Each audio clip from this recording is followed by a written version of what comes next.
Good morning students.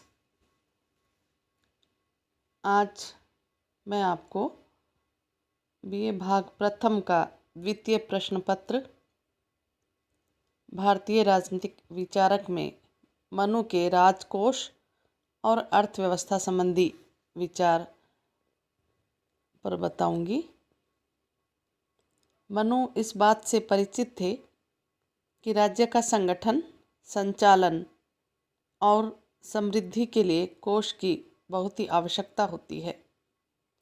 इसलिए मनु ने राजकोष या राज्य की आय के प्रमुख साधन बलि, विभिन्न प्रकार के कर जिसे हम कहते हैं शुल्क, यानी बाजार या हाट में व्यापारियों द्वारा बिक्री को लाई गई वस्तुओं पर चुंगी, और दंड कर यानी जुर्माना बताए हैं। इनमें प्रथम कर व्यवस्था ही महत्वपूर्ण साधन है, अतः मनु ने इसकी विस्तार से व्याख्या भी की है। मनु का राजनीतिक अर्थशास्त्र, मनुस्मृति में राजनीतिक अर्थशास्त्र पर भी हमें विचार मिलते हैं। मनु के आर्थिक विचार इस बात से शुरू होते हैं कि राजा को बगुले की तरह चिंतन करना चाहिए। मनु का विचार है कि राजा को राज्य संचालन के लिए धन की अत्यंत आवश्यकता होती है, क्योंकि धन के बिना वह प्रशासन नहीं चला सकता है।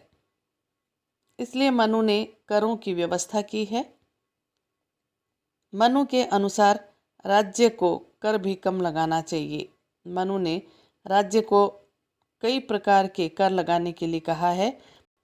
ये कर हैं बलि, शुल्क, दंड और भाग। बलि के रूप में कर के बारे में बताया है मनु ने, और ये कहा यह जनता द्वारा राजा को स्वेच्छा से दिया जाता था। शुल्क वह कर कहलाता है जो व्यापारिक वस्तुओं पर लगाया जाता है। इसे हम चुंगी जैसा मान सकते हैं। दंड में राजा या उसके अधिकारियों द्वारा अपराधों पर लगाए गए जुर्माने सम्मिलित थे। मनु के अनुसार दंड को राजकोष में अवश्य जमा करना चाहिए और उसका उपयोग जन कल्याण के लिए होना चाहिए। भाग उस कर को कहते हैं जो मनु के अनुसार भूपतियों से भूमि कर के रूप में राजा लेता है। इसे आजकल लगान भी कहते हैं।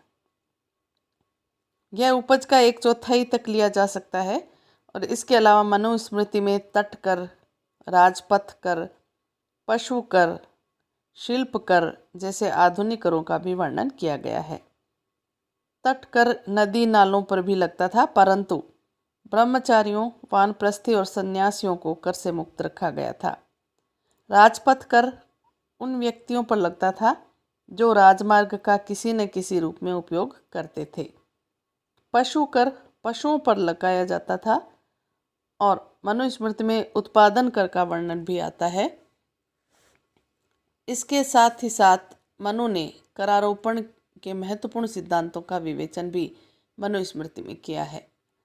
उनका मत था कि इस प्रकार वसूल किए जाने चाहिए जिससे गरीब जनता पर कर का भार कम पड़े और समृद्धिशाली लोगों पर कर का भार अधिक पड़े। मनु कहते हैं कि कर न लेने से राजा के और अत्यधिक कर लेने से प्रजा के जीवन का अंत हो जाता है। और उन्होंने कर वसूल करने के लिए कुछ निश्चित सिद्धांतों की चर्चा की, जो इस प्रकार से कहे जा सकते हैं, जैसे प्रजा रक्षण का सिद्धांत।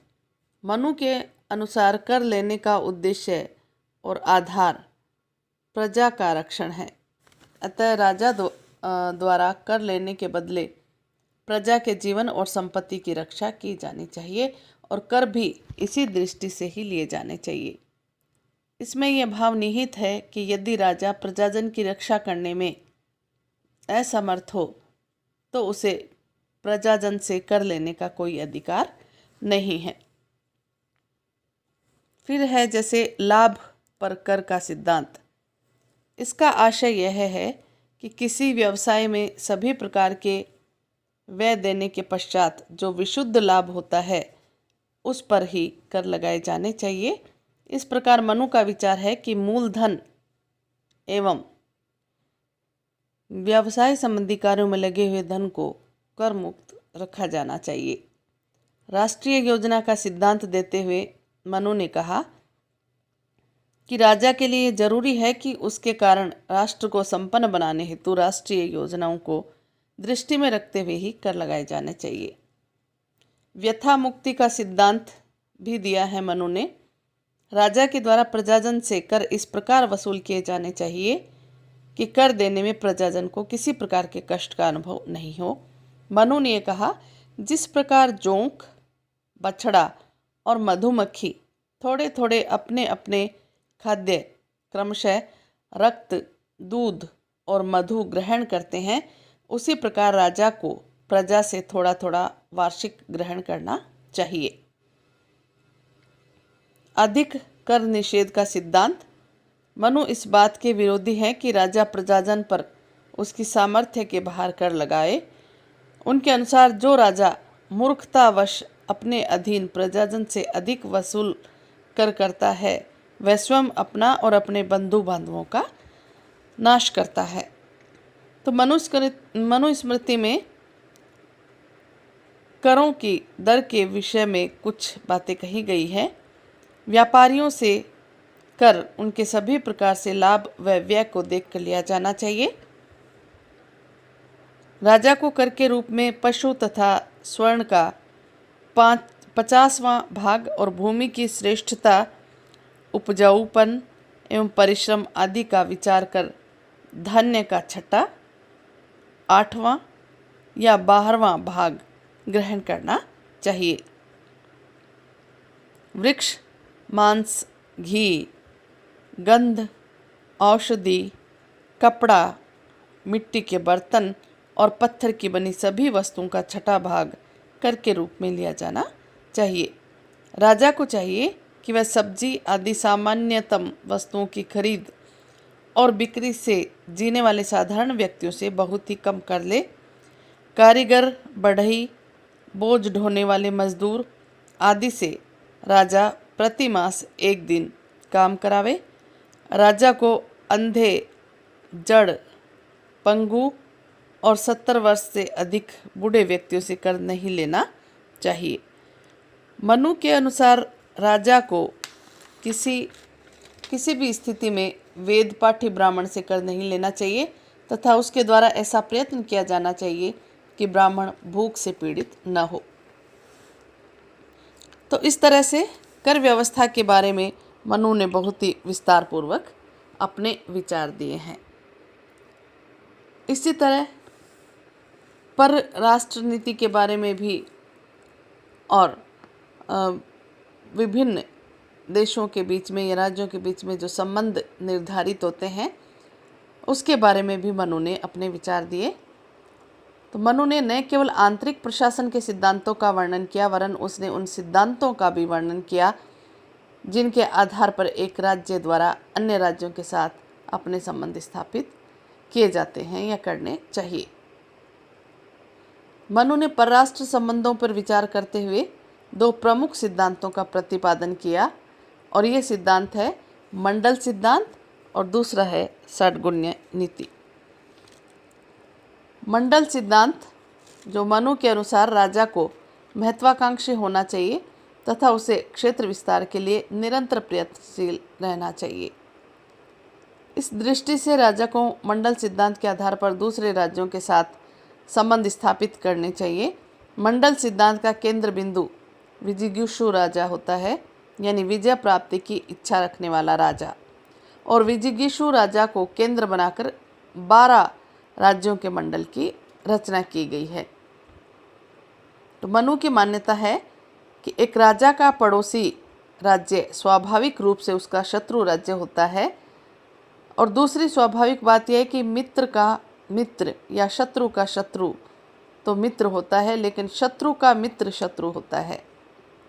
विजिगीषु राजा के राज्य की सीमा से लगा हुआ जो राज्य होगा वह अरि या शत्रु राज्य होता है, और उससे विजिगीषु के राज्य की सीमा से दूर किंतु उसके पड़ोसी राज्य से मिला हुआ राज्य अरि मित्र होता है। कहने का आशय यह है कि अपने निकटतम पड़ोसी राज्य का राजा शत्रु और उसके आगे का मित्र और उसके आगे का अरिमित्र यानी शत्रु मित्र। इसी प्रकार से क्रम चलता है। ये 5 राज्य तो विजिगीषु के सामने वाली या आगे की दिशा में रहते हैं। इसी तरह उसके पीछे भी कुछ राज्य रहते हैं पीछे की दिशा में। उनको मनु ने कहा पाशनिग्राह कहते हैं और पाशनिग्राह की सीमा से लगा हुआ राज्य आक्रांदा यानी शत्रु कहलाता है। इससे आगे के 2 राज्य पाशनिग्राहसार यानी पाशनिग्राह का मित्र और आक्रांतसार यानी आक्रांत का मित्र होता है। तो इस प्रकार पीठ के पीछे के 4 राज्य मंडल में आते हैं और पाशनिग्रह पड़ोसी होने के कारण ही विजिगीषु का शत्रु भी होता है। आक्रांदा पाशनिग्रह का पड़ोसी होने के कारण पाशनिग्राह का शत्रु और विजिगीषु का मित्र होता है। और इन 10 राज्यों के अतिरिक्त 2 अन्य राज्य भी होते हैं जिनको उन्होंने नाम दिया मध्यस्थ या मध्यम तथा दूसरा उदासीन।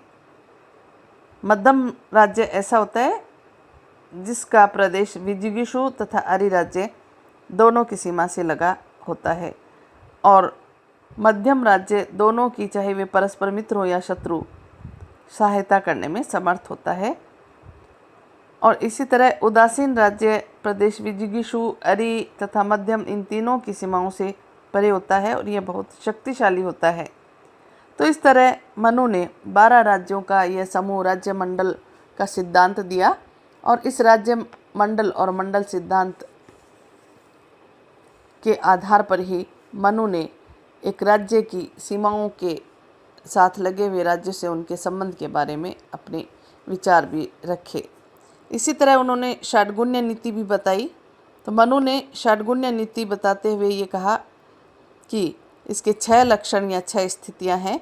जैसे संधि, यदि राजा को यह संभावना लगे कि इस राज्य के साथ मैत्री संबंध स्थापित करने पर तात्कालिक रूप से या भविष्य में लाभ प्राप्त होंगे तो उसे संबंधित राज्य के साथ मैत्री कर लेनी चाहिए। इस मैत्री संबंध को ही मनु ने संधि का नाम दिया है। 2 प्रकार बतलाए हैं संधि के, समान कर्मा संधि अर्थात समान शक्तियों के बीच संधि, दूसरा असमान कर्मा संधि अर्थात असमान शक्तियों के बीच संधि। फिर दूसरी षड्गुण्य नीति बताई उन्होंने विग्रह या युद्ध। विग्रह का अर्थ जैसा कि मैंने बताया युद्ध है। दूसरे राज्य पर विजय प्राप्त करने अथवा उसे पीड़ित करने की इच्छा से विग्रह की स्थिति को अपनाया जा सकता है यानी युद्ध की स्थिति को अपनाया जा सकता है।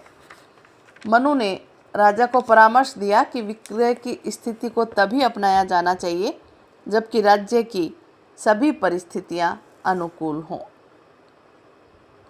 इसी तरह उन्होंने बताया तीसरा यान। यान का अर्थ है वास्तविक आक्रमण। विग्रह और यान में मात्र स्तर का ही भेद है। यान विग्रह से कुछ आगे है। विजय की इच्छा से अथवा दूसरे पक्ष को पीड़ित करने के लिए यान की स्थिति को अपनाया जा सकता है। यान की स्थिति को तभी अपनाया जाना चाहिए जबकि राजा अपनी स्थिति को सुदृढ़ देखे और उसे विश्वास हो जाए कि शत्रु पक्ष निर्बल है। मनु ने यान के 2 भेद बताए। जब शत्रु को आपत्तिग्रस्त देखकर समर्थ राज्य अपने ही बलबूते पर आक्रमण करता है तो यह यान का प्रथम रूप है। लेकिन जब आक्रमणकर्ता राज्य स्वयं समर्थ न हो और वह मित्र की सहायता लेकर आक्रमण करे तो यह यान का दूसरा रूप होता है। इसी तरह तीसरा बताया अमैत्रीपूर्ण संबंध होने पर भी युद्ध की स्थिति को न अपनाकर थोड़े समय के लिए तटस्थता या उदासीनता और उपेक्षा की स्थिति को अपनाना आसन कहलाता है। यानी चौथी उन्होंने बताई नीति वो है आसन। आसन अल्पकाल के लिए अपनाई जाने वाली स्थिति है और इसका उद्देश्य है शत्रु को शांत रखना तथा स्वयं अधिक शक्ति अर्जन करना। सेना या कोष के क्षीण हो जाने पर अपनाया गया आसन और दूसरा मित्र के अनुरोध पर अपनाया गया आसन भाव। तो ये आसन भाव भी 2 प्रकार के उन्होंने बताए। फिर बताया द्वेदी भाव। द्वेदी भाव की व्याख्या मनु ने कौटिल्य से भिन्न की है और मनु के अनुसार द्वेदी भाव अपने से अधिक शक्तिशाली शत्रु से रक्षा के लिए अपनाई जाने वाली रणनीति का एक रूप है। मनु राजा को परामर्श देता है कि यदि वह शत्रु को स्वयं से अधिक शक्तिशाली समझे तो वह अपनी सेना को 2 भागों में बांट ले। सेनापति के अधीन सेना का कुछ भाग शत्रु पक्ष की सेना को रोके रखने का कार्य करे। शेष सेना के साथ राजा दुर्ग या अन्य किसी सुरक्षित स्थान में रहते हुए मित्रों आदि की सहायता से शक्ति का संचय करे। और अंतिम षड्गुण्य नीति उन्होंने बताई संश्रय, जिसका अर्थ बलवान का आश्रय लिए जाने से है। यदि राजा द्विधा भाव की रणनीति अपनाकर भी अपनी रक्षा कर पाने में असमर्थ हो तो उसे बलवान राजा का आश्रय लेना चाहिए। पर यह ध्यान रखा जाना चाहिए कि जिस राजा का आश्रय लिया जा रहा है वह शत्रु से अधिक बलशाली हो, और यदि आश्रय के लिए इतना बलवान राजा न मिले तो सबल शत्रु का ही आश्रय लेना चाहिए। तो इस तरह से मनु ने न केवल आर्थिक विचारों पर या आर्थिक विचार रखे, बल्कि इसके साथ साथ षड्गुण्य नीति की यथार्थता और वास्तविकता के बारे में भी उन्होंने अपने विचार रखे। धन्यवाद।